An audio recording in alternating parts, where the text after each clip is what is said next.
E, sabendo de tudo isso, ele fez essa promessa que nos enviaria o Consolador.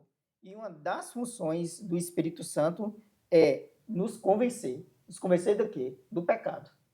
A gente entender que nós somos pecadores e nós precisamos de redenção, precisamos de salvação. E essa redenção, essa salvação está em Jesus Cristo, o sacrifício que ele fez por nós. Então, uma das muitas funções do Espírito Santo é essa, mas a gente vai aqui, ao longo desse estudo, a gente vai discorrer de outras funções do Espírito Santo aqui, revelando uma coisa muito importante, irmãos. Sabe o quê? A pessoalidade do Espírito Santo. E a gente vai discorrer também de certos conceitos equivocados que as pessoas têm, afirmando que o Espírito Santo não é um ser pessoal, e sim uma força impessoal. A gente vai discorrer sobre isso aqui também, nessa lição. Muito bem, é isso mesmo. Então, Ed, a gente percebe aqui, como o irmão Messias falou, que existe a Trindade trabalha em conjunto para a salvação da humanidade, não é isso? A gente vê que Deus, o Pai, ele age em prol da salvação do ser humano, tanto que é dito que o Pai amou tanto o mundo que deu o seu Filho unigênito para que, né, todo aquele que crê não pereça, mas tenha a vida eterna. E nós percebemos agora que o Espírito Santo ele é enviado para fazer também esse trabalho, e o Filho é quem realmente veio e se entregou na cruz por nós. Então fica evidente para a gente o papel da Trindade no plano de redenção do ser humano, né? Ou seja, a gente já gastou muito tempo nas lições anteriores aqui, né? O livro de João ele foca na questão de Deus o Pai e Deus o Filho, né? Como uma forma de manifestação, de revelação. Mas para que a gente possa compreender toda a palavra, a gente não pode deixar de lado também a compreensão do Espírito Santo, né? Evoca lá desde o Gênesis, com os três trabalhando, com o propósito pelo qual nós vivemos. Hoje em dia, as pessoas estão em busca de procurar saber o propósito do porquê que ele vive, porquê que ele existe. E a lição aqui, no discorrer da lição aqui, a gente vai entender o porquê que Deus criou o ser humano, como é que ele trabalhou, quem ajudou no processo de criação, e a gente vai, a lição agora, né, nessa lição da semana, a gente vai estar focado na pessoa do Espírito Santo, a função que ele tem também no plano da salvação, né? E por que eles trabalham com esse propósito de salvar o ser humano do pecado, o que o pecado ocasionou no relacionamento entre o ser humano e o nosso Deus. Muito bem. Algo interessante é que o início da lição, ela já vem... Quer dizer, o início da lição não. Toda lição, ela vem... O livro de João vem apontando as verdades, né? Dessa que nós chamamos de Trindade, né? Vem enfatizando, principalmente, a palavra de Deus, quando Jesus Cristo foi batizado, que Deus, o Pai, comprovou Jesus como seu Filho. O Espírito Santo, que estava ali, né, em forma de pomba, convencendo a todos ali que Jesus Cristo realmente é o Filho de Deus. E veio mostrando também os milagres, né, veio enfatizando os milagres, que são sinais, né, que João veio falando. E a gente percebe que veio enfatizando principalmente também no decorrer do livro de João essa atividade do Espírito Santo, né? E que essa atividade do Espírito Santo é o que depende toda a carreira de Jesus Cristo ali, do final da carreira de Jesus Cristo até os dias de hoje, né? Muito bem, é isso mesmo. E é importante esclarecer para os irmãos que nos acompanham aí, que muitas vezes não têm a mesma compreensão. Quando nós falamos de Espírito Santo e do Filho, Jesus Cristo, às vezes fica a impressão na cabeça das pessoas que não têm assim, um aprofundamento bíblico, de que o Espírito Santo ele só passou a existir no Novo Testamento. O Filho só passou a existir no Novo Testamento. Eu me lembro conversando assim, com algumas pessoas mais velhas e as pessoas demonstravam ter esse entendimento, que antigamente era o Pai, depois veio o Filho cheio de misericórdia. Eu me lembro de uma pessoa, um senhor que conversava comigo e dizia isso: não, graças a Deus que agora nós temos o Filho, porque o Pai ele não era de brincadeira. A gente vê que antigamente ele punia, ele mandava matar e não sei o que e tal. Aí veio Jesus, o Filho, cheio de misericórdia, e hoje nós temos a graça. Não é bem assim. O Filho ele sempre existiu, o Espírito Santo também sempre existiu. Nós temos aí mais de 100 menções do Espírito Santo no Antigo Testamento. Assim como o Pai, ele sempre existiu. E quando a gente vai para o princípio da criação da Terra, nós vemos que as três pessoas da divindade, o Pai, o Filho e o Espírito Santo, estavam envolvidas. Então foram eles que criaram todas as coisas.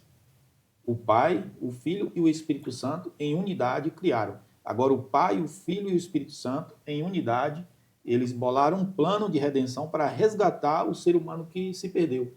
Então fica evidente para a gente dessa forma.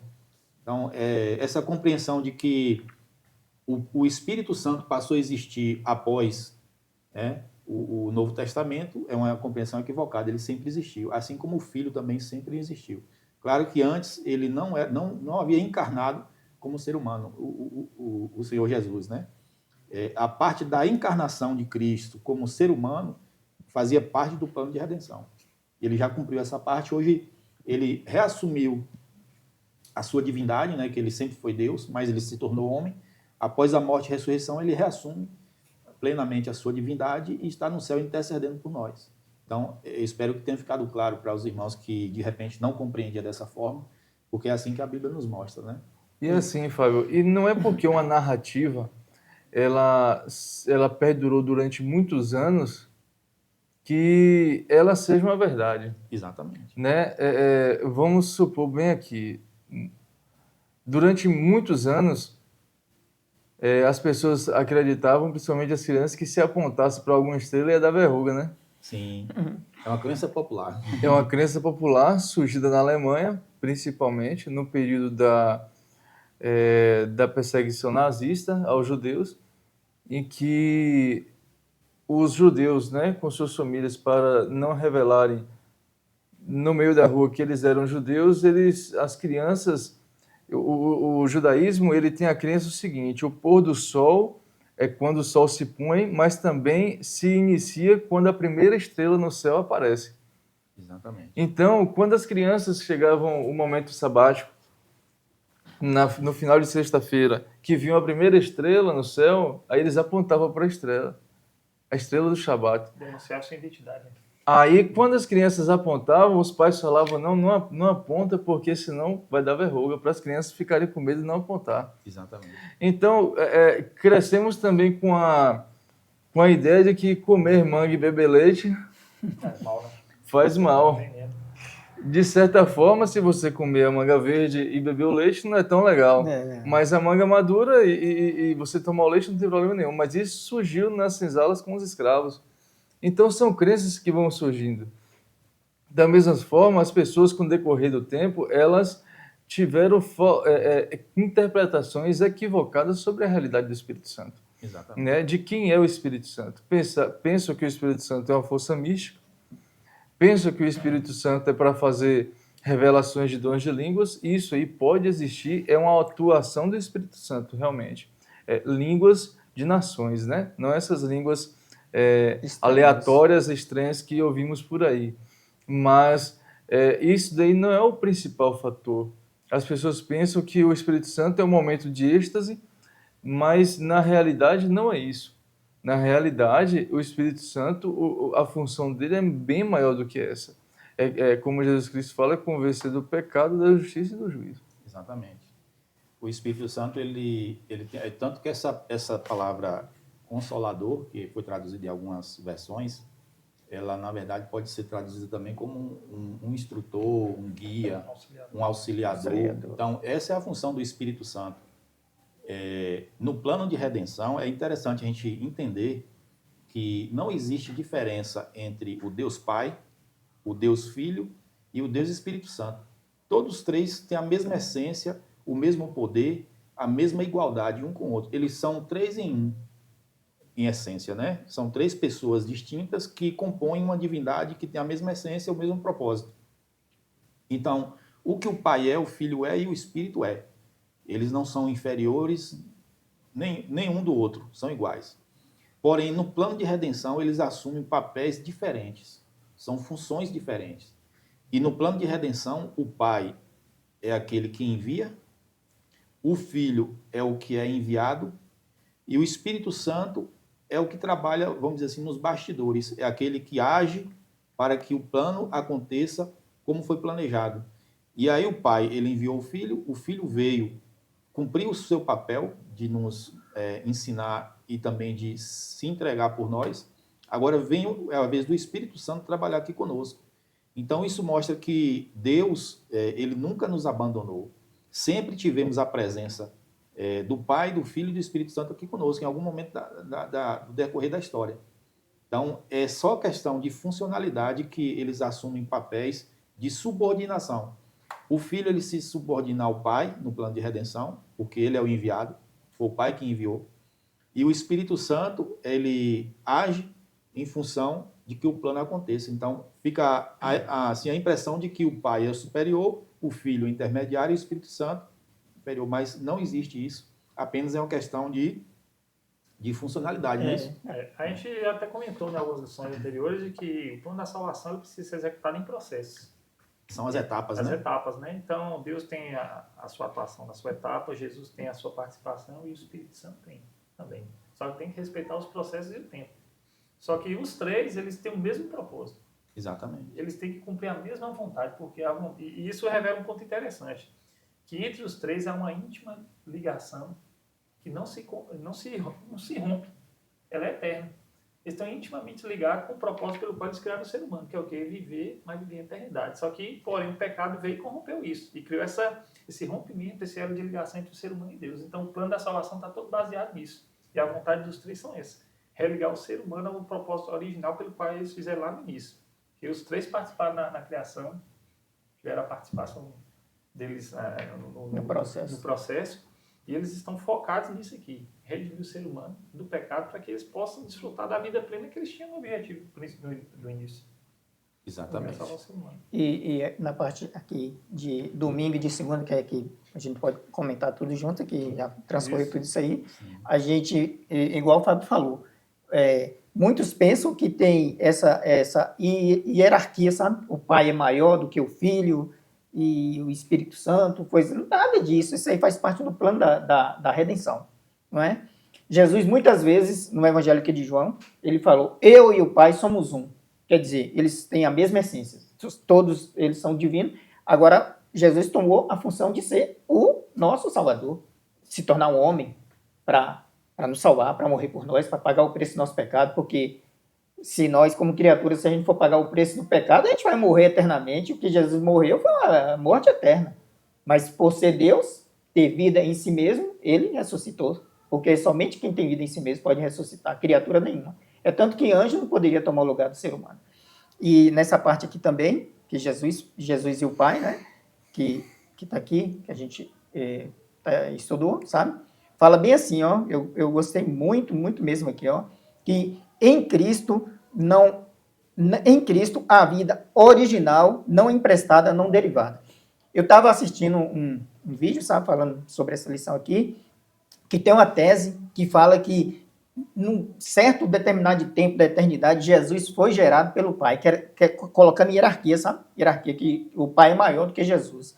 Mas essa afirmação aqui, que está no Desejado de Todas as Nações, no Espírito de Profecia, fala que em Cristo a vida original não é emprestada, não derivada. Quer dizer, nunca houve tempo que o Pai existisse, que o Filho não existisse. Então, essa ideia, a ideia que foi trazida por concílios, notadamente o concílio de Nicéia, levantou-se essa suposição. Mas sabemos que não é assim. Sabemos que todo o tempo que Deus Pai existiu, Jesus Cristo também existiu. E da mesma forma o Espírito Santo. E a gente até comentou um pouquinho antes, né, dos bastidores aqui, dessa questão do tempo, né, Fábio? Você está falando por que a gente tem que entender que se os três são um e de fato são, eles são seres atemporais. O tempo não age. Agora age em nós, seres pecadores, até para a gente poder compreender a eternidade. Então, se você pega e coloca Jesus como ser temporal, que teve início lá, desqualifica toda a eternidade. E a essência dele é a eternidade, assim como é do Espírito, não é o Pai. Sim. Estão todos intrínsecos dentro deles os três atributos: onisciente, onipotente e onipresente. E eternos. Isso. Exatamente. E as pessoas, realmente, Messias, tem igrejas por aí que ensinam que Cristo, ele é uma criatura. Ele foi criado em um determinado tempo. Só que a pessoa que afirma isso, ela está ignorando a própria Bíblia, a própria palavra de Deus, porque a palavra de Deus deixa muito claro de que Jesus, ele é eterno, ele possui vida em si mesmo e ele não foi gerado, né? Isaías diz que ele é o Pai da eternidade. Se ele é o Pai da eternidade, ele é eterno. Se existe a eternidade, ele é o Pai. Então, como que uma pessoa que é o Pai da eternidade, ele pode ter sido gerado? Em Atos é dito que, se não me engano, foi Pedro que disse assim, ele é o autor da vida, vocês mataram o autor da vida. Né? Então, se ele é o autor da vida, como que ele foi gerado? Ele que, como Messias leu aí, ele possui vida original em si mesmo. Então, não tem como Jesus ser criado. Ele é o eterno, o criador de... João disse que tudo foi feito por ele e sem ele nada do que foi feito seria... Então, meu amigo, minha amiga, vamos ficar com a palavra de Deus. Jesus, ele é eterno, como o próprio Pai é eterno e o Espírito Santo também é eterno. As consequências contrárias disso aí trouxe uma complicação muito grande para o ministério de Jesus aqui na Terra que deveria se cumprir, né? Mas pela falta de compreensão dele ser Deus, os judeus rejeitaram e crucificaram. Para você Exatamente. ver a implicação que é. A gente não tem a compreensão correta do que a palavra de Deus está falando. A gente fica com conceito filosófico ou conceitos humanos, de tradicionalistas. A gente desvia do foco que é a palavra de Deus, para a gente entender e compreender o que a gente está, nesse trimestre todo, falando sobre isso aqui, da divindade, das três pessoas da divindade. Hoje em dia tem muitas pessoas que são simpatizantes e estudantes da Bíblia, mas apenas enxergam Jesus apenas como um grande sábio, que ensina grandes lições, mas não conseguem enxergar o Deus eterno que se encarnou e veio salvar a vida da própria pessoa que está estudando sobre ele. Não é? Por isso que ele diz, né? Vocês estão estudando as Escrituras, mas julgam ter vida eterna nela. Ó, vida eterna, mas são elas mesmas que testificam de mim. Quem? Eu sou a vida eterna. Exatamente. É muito perigoso o estudo da Bíblia por essa perspectiva e essa visão, né? Não conseguir enxergar Jesus como um Deus eterno e o Espírito Santo também, né? Que é quem atua agora, até para ajudar nessa compreensão. E no Evangelho aqui de João já fala, não é? Aqui, né? Logo no primeiro capítulo fala sobre Jesus, que Jesus é o Verbo eterno, o Verbo de Deus, o agente ativo da criação. E outra coisa também que a gente pode falar aqui, que está em João 1, capítulo 18, falando assim, ó, que ninguém jamais viu Deus, o Deus unigênito que está no seio do Pai, foi quem o revelou. Quer dizer, ninguém, criatura nenhuma, nem Adão e Eva, antes do pecado, viu Deus. O Pai. O Pai. Né? Toda a comunicação é feita entre Jesus aqui na Terra. Jesus é esse agente, ele que faz esse elo, ele que tem esse elo aí, ele que faz. Ninguém viu a Deus. Então, dentro das suas funções está a revelar o Pai. Ninguém... Exatamente. Pois é, dessa forma que a gente tem que entender a palavra de Deus. E existe aí um equívoco daqueles que entendem que no Antigo Testamento era o Pai. Toda aparição, por exemplo, lá nós temos relatos de Isaías, o próprio Isaías viu a Deus, né? Ezequiel também, se não me engano. E várias pessoas afirmam que viu a Deus. Daniel, né? Daniel, ele conversou, né, com Deus lá nas margens do rio, viu. Só que ali, todos esses episódios que é relatado na Bíblia, de pessoas, seres humanos que viu a Deus, ali, na verdade, eles viram ao Filho, ao Senhor Jesus Cristo, antes de se encarnar como um homem. Isso. E ele não está mentindo, viu a Deus, mas qual Deus que ele viu? Deus o Filho. Exatamente. Deus o Filho. É por isso que o texto aí que Messias leu, ele afirma, ninguém viu a Deus, mas o Deus unigênito que está no Pai é quem o revelou. Está claro para a gente, né? Muito claro, muito claro. E assim, ele é um exemplo. Jesus Cristo, essa trindade, Jesus Cristo ele foi colocado nessa terra, assim como todas as outras criações, mas nessa terra, por conta do pecado, foi colocado como um grande guardião, né? Eu enxergo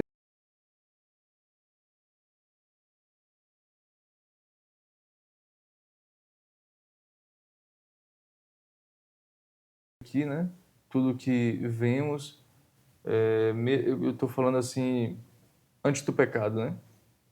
Tudo que existe foi por meio dele.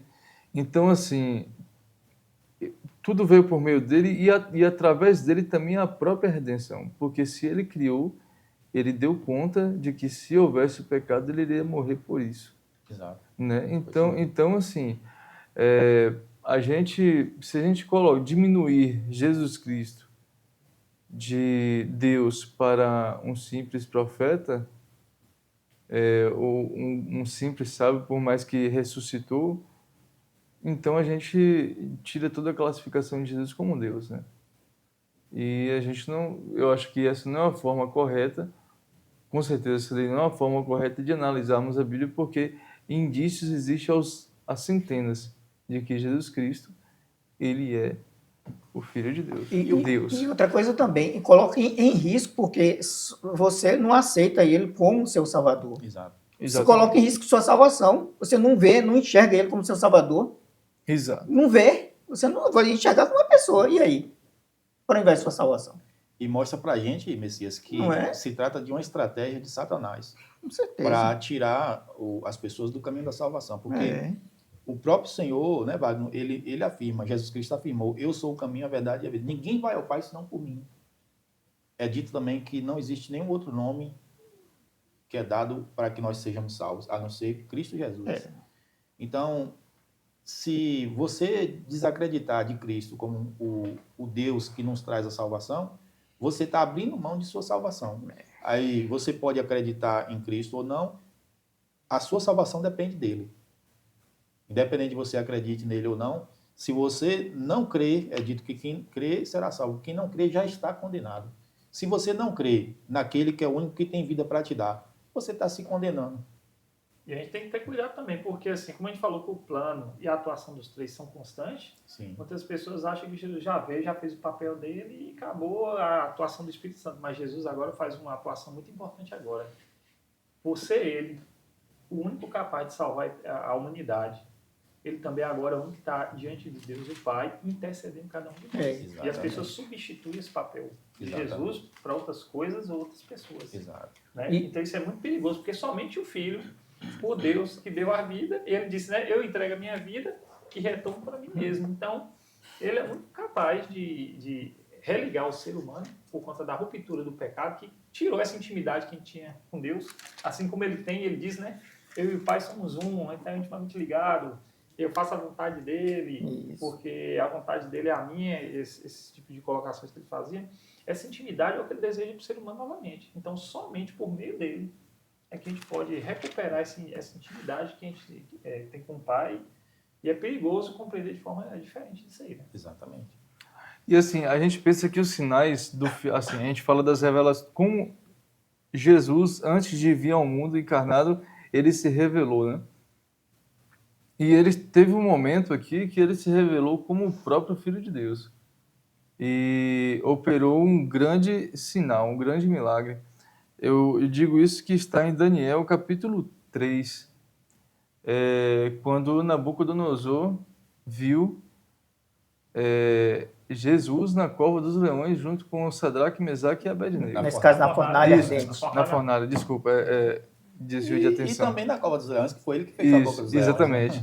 Então, assim, como diz aqui no versículo 25, fala bem assim, mas o rei disse, do capítulo 3, né, versículo 25, mas o rei disse, eu, porém, estou vendo 4 homens soltos, andando no meio do fogo, não sofreram nenhum dano, e o aspecto do quarto é semelhante a um filho dos deuses. Então, assim, a gente vê que é Jesus Cristo aqui, não era um anjo. Porque senão o escritor aqui, né, Daniel, não colocaria isso tão enfaticamente, né? Exatamente. É isso mesmo. E quando Daniel ele tem um contato com o Senhor Jesus Cristo lá próximo ao rio Ulai, ele cai por terra e o próprio Senhor toca nele e o fortalece e conversa com ele. Ali tem relatos ali que ele estava conversando com um anjo, mas nesse caso específico era o próprio Senhor Jesus Cristo, Exatamente. né? Pré-encarnado. Então há vários relatos. Abraão, quando ele recebe aqueles 3 que a Bíblia menciona como anjos, 2 eram realmente anjo e um era o Senhor Jesus Cristo. Tanto que ele aceitou a adoração de Abraão. Né? Os anjos foram até Sodoma e Gomorra e ele ficou conversando com Isso Abraão. é verdade. Conversou com Abraão e explicitamente a palavra disse que ele era o Senhor. E Abraão disse ao Senhor, não se ire o Senhor contra mim. Mas deixa eu falar mais uma coisa. Então ali a conversa ali estava entre Abraão e Deus. Era o próprio Senhor Jesus Cristo. Então, Se fosse um anjo como Gabriel no relato do Novo Testamento, não teria aceitado a adoração. quando Pedro ele vai adorar, Isso aconteceu com, perdão, foi João, né, que ele vai adorar, após ele ter a visão do anjo e tal, ele vai adorar o anjo repreende, fala assim, não faça isso, eu sou um conservo Conserve seu. como vocês e os profetas, adore a Deus. E no caso de Abraão, ele aceitou a adoração. Ele aceitou a adoração. No caso que eu falei eu tinha citado antes aqui, mas eu acabei esquecendo, não foi o Pedro, na verdade, foi Cornélio que veio adorar Pedro. Isso, E ajoelhar. Pedro repreendeu, não faça isso, adora a Deus. Falou que ele Eu era sou um homem como você. Ou seja, até aqui Isso. a gente compreendeu que Jesus e Deus têm uma íntima ligação, que eles são a mesma pessoa, podem funcionar diferente. E no livro de João dá aquela ênfase, aquele destaque ao Espírito Santo. A gente precisa entender que agora, quem está em casa, a importância do Espírito Santo agora, Isso. né? Isso. Entender, compreender quem ele é verdadeiramente e a atuação e o papel dele fundamental na história da humanidade, né? Isso mesmo. E aqui nessa parte, já aqui falando sobre o Espírito Santo, do Evangelho de João, Isso. deixa eu procurar aqui, João 14, estava aqui, mas acabei indo lá para Daniel, por causa de Wagner, fui lá para Daniel por causa dele. Aqui em João 14, no verso 16, falando aqui da função do Espírito Santo, e a promessa de Jesus também é João 14, 16, Jesus falando, e eu rogarei ao Pai, e ele vos dará o quê? Outro Consolador, a fim de que esteja para sempre convosco, o Espírito da verdade, que o mundo não pode receber, porque não o vê, nem o conhece. Vós o conheceis, porque ele habita convosco e estará em vós. E no verso 25 diz assim, isso vos tenho dito, estando ainda convosco, mas o Consolador, o Espírito Santo, a quem o Pai enviará em meu nome, esse vos ensinará todas as coisas e vos fará lembrar de tudo o que vos tenho dito. Então, essa seria a função do Espírito Santo. O Espírito da verdade, para conduzir o povo dele à verdade, que é a palavra de Deus. Para a gente ter uma compreensão, um entendimento correto e enxergar Jesus como Deus e não como uma criatura. Então, uma das funções do Espírito Santo é essa daí. E é uma pessoa. E é um ser pessoal. E é um ser pessoal. É um ser pessoal. Não é força, não é energia, não é nada. É uma pessoa divina. Porque senão não teria colocado outro. Sim. Porque se Jesus E lá em Cristo grego falou... é tal alós, e alós em grego Exatamente. significa outro da mesma espécie. Exatamente. É ou não é, Fábio? Isso mesmo. Ele implica quantidade, porém igualdade. Um exemplo, você falar o termo alós, que é para outros, para a gente é outros para tudo, né? Isso. Que uma Bíblia, que outra Bíblia, que é um caderno, que outro... Mas no caso do grego, esse termo alós, ele significa outro em quantidade, porém da mesma espécie. Isso. Ou seja, Jesus ele confirma que o Espírito Santo é Deus. Exatamente. Isso. E que não é ele mesmo. Alguns Ele mesmo. afirmam, ontem mesmo eu estava vendo alguns comentários sobre essa questão do Espírito Santo, e muita gente afirmando que o Espírito Santo é Jesus, Deus é Jesus, ou seja, na cabeça de algumas pessoas existe um Deus só, uma pessoa só, que ela se divide em três. Uma hora ele é Deus o Pai, uma outra hora ele é Deus o Filho, outra hora é o Deus o Espírito Santo. Se revela diferentemente. Inclusive eu vi uma pessoa comentando o seguinte: Deus ele pode se revelar da maneira que ele quiser. Uma hora ele pode se revelar como uma árvore, uma criança, um adolescente, um adulto, um animal, como se apresentou como uma pomba e tal. Mas ali, na verdade, essa compreensão está equivocada. Deus ele pode se revelar da forma que ele quiser, porém, existe o Deus Pai, que é uma pessoa, Isso. o Deus Filho também é uma pessoa e o Deus Espírito Santo é outra pessoa. Essas três pessoas distintas, elas formam uma composição. Eu gosto de explicar a Trindade da seguinte forma. Para ser um triângulo, ele precisa ter quantos lados, Messias? 3. 3 lados. Existe triângulo de 2 lados? Não é triângulo. Dois Existe lados. triângulo de 4 lados? Também não é. Para ser Deus, ele precisa ser 3. O Pai, o Filho e o Espírito Santo. Essas 3 pessoas, essas 3 divindades compõem o Deus que nós conhecemos. Isso. É o Pai, o Filho e o Espírito Santo. Se tira um, não é Deus. Se tira o outro, também não. Não é. Então, para ser Deus, para ter a Trindade, ela é composta dessas 3 formas. É uma Pai, família, uma nesse família. caso. Uma família Exatamente. divina. Exatamente. É uma família Eles divina. estão intimamente ligados. E Não há não é- separação entre eles. E não é minha opinião, é bíblico. É. Se a gente vai para a criação, lá está relatado, né? Deus criou, o Espírito pairava e o Verbo ele falou e aconteceu, assim como João diz, né? Então está presente lá a Trindade. É verdade. Divino. E conhecer o Filho é conhecer o Pai. O próprio Senhor Jesus Cristo, ele afirma, né? Eu e o Pai somos um. Aí quando o Filipe, ele questiona, mostre-nos o Pai. Ele diz, você está comigo há tanto tempo e não conheceu o Pai ainda?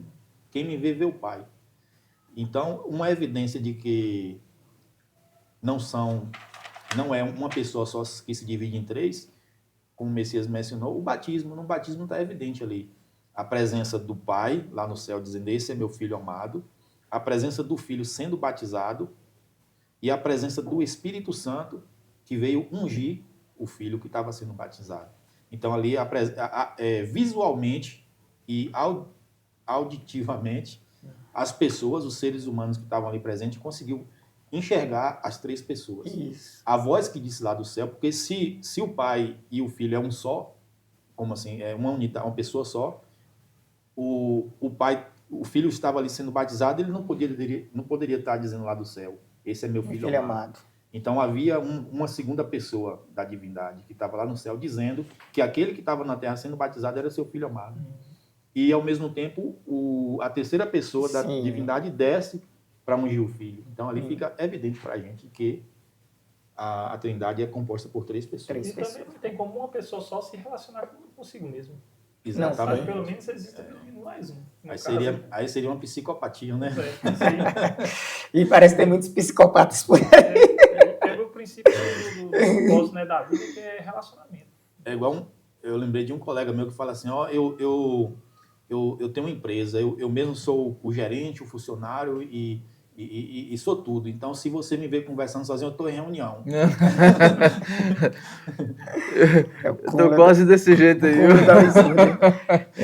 Então, o nosso tempo ele se encaminha para o fim, mas dá tempo para a gente fazer aqui Faltou alguma parte para a gente comentar? A parte de sexta-feira, isso. Falando sobre a oração de Jesus, muito é a oração mais linda que Jesus faz, né? Que ele intercede ali por nós. Ele orou por mim, por você, por nós aqui, por você que está nos ouvindo. Isso. Quando Jesus fez essa oração, ele estava pensando em nós. Né? Isso. Tem um versículo que fala, se não me engano, é o 20, né? Isso. Ora para todos aqueles que estão aqui, mas para aqueles que vão crer em mim. Né? Pensando até naqueles que vêm no futuro. E aqui nessa parte aqui de quinta-feira, diz assim, a pergunta: que palavras e frases em João 17 mostram o desejo de Jesus de que existe um relacionamento de amor entre ele, o Pai e os discípulos? Na minha resposta eu coloquei assim: o desejo de Jesus era assim, como ele e o Pai eram um, todos os seus discípulos também fossem um com o Pai, e por meio de um íntimo relacionamento centralizado na palavra, todos os seus discípulos seriam santificados na verdade. Porque na oração, no capítulo 17, na oração de Jesus, ele fala assim: santifica-os na verdade, a tua palavra é a verdade. Então é através da palavra que somos santificados.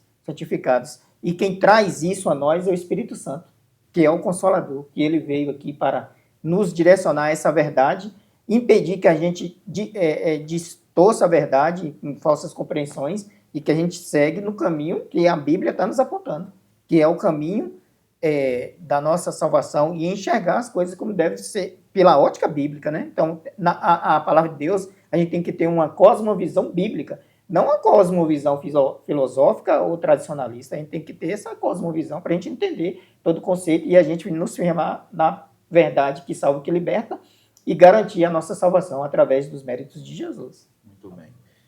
Eu estava pensando aqui, Messias, tem pessoas que têm dificuldade de entender como que três pessoas se unem em uma só. Eu quero chamar você para refletir. Quando Deus ele criou o homem e a mulher, eram duas pessoas, né? Um homem e uma mulher. Duas pessoas. E ele chega e fala assim: portanto, deixará o homem, o seu pai e sua mãe, e unirá a sua mulher.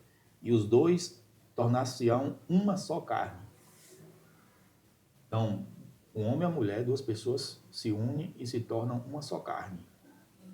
Com a Trindade é a mesma coisa. Não estou dizendo que há um casamento na Trindade, mas estou dizendo assim, que as três pessoas se unem e se tornam um só Deus. É por isso que a Bíblia diz que há um só Deus verdadeiro, que é o Deus Pai, o Deus Filho e o Espírito Santo, que os três unidos formam uma unidade. Só para tentar esclarecer um pouco mais na sua mente, para você compreender a questão da Trindade. Né? Assim como três fios unidos, entrelaçados, formam uma corda, né, que dificilmente o versículo bíblico diz, né, que o cordão de três dobras dificilmente será quebrado. Exatamente. para mostrar esse princípio, que em Cristo, assim como eu acredito que Raabe compreendeu quando pediu que ela colocasse um fio vermelho descalço, assim, como se fosse um cordão. E o vermelho significa o sacrifício, a função que Cristo veio fazer aqui na Terra. Isso. Que é vir salvar a humanidade, restabelecer esse laço de união, de intimidade com Deus. E através da crença nele, em Jesus Cristo, quando ele retornar e cumprir todo o seu plano, aí a gente participar do propósito de Deus pelo qual criou o ser humano. Viver em relacionamento assim como se relaciona com o Filho, com o Espírito, para que a gente também participe desse relacionamento com eles e vivamos a eternidade, desfrutemos da plenitude da vida, que foi o que ele ofereceu para a humanidade. Isso. Vida abundante, né? Vida abundante. Vamos fazer as nossas considerações finais, que o tempo já está encerrando rapidamente. Essa lição a gente procurou ressaltar e enfatizar a importância da gente entender sobre esse conceito da divindade. A divindade é composta por 3 pessoas, é um assunto muito complexo e a gente tem uma meditação que fala assim, o que a gente pode entender através da palavra de Deus, a gente aceita, mas o que a gente não consegue, a gente deixa quieto, deixa para depois. Depois, no céu, a gente vai ser instruído em muitas coisas que a gente não consegue entender aqui. Então, o silêncio é ouro. O silêncio é ouro para a gente não ficar indagando coisas que vai proporcionar que o inimigo tire o nosso foco da verdadeiro conceito da verdade que está apresentada na palavra de Deus, que a gente pode absorver e pode abraçar isso para a gente, e isso aí vai nos garantir a gente ficar firme no caminho da verdade. Eu só queria deixar uma mensagem para quem está em casa, dizer que assim como Deus sustenta a humanidade agora, Jesus está intercedendo e trabalhando como nosso advogado, o Espírito Santo é aquele que está com você agora em casa, ele dando essa compreensão das verdades, que ele quer trabalhar no seu coração e dar um novo sentido, uma nova vida para você. Se você se permitir esse Deus que atua em nosso ser trabalhar, com certeza a gente vai compreender tudo que é necessário para a nossa salvação e logo, logo, quando Jesus voltar, nós os veremos face a face, assim como ele prometeu. Amém. Eu falo assim que não adianta ficar criando indagações e suposições, porque aquilo que foi dado para nós compreendermos está aqui. Né? Aquilo que colocarmos além do que está aqui são suposições que às vezes faz gerar mais questionamentos, e desses questionamentos pode gerar até contestações. Né? Isso. Então, antes de chegarmos nesse estágio, Deus, aquilo que nós precisamos, Deus já deixou revelado. E aí, se você tem mais alguma dúvida, além do Espírito Santo estar te ajudando a compreender isso pela Bíblia, somente a eternidade vai conseguir revelar de forma completa o papel dessas 3 pessoas, né, na eternidade. Exatamente.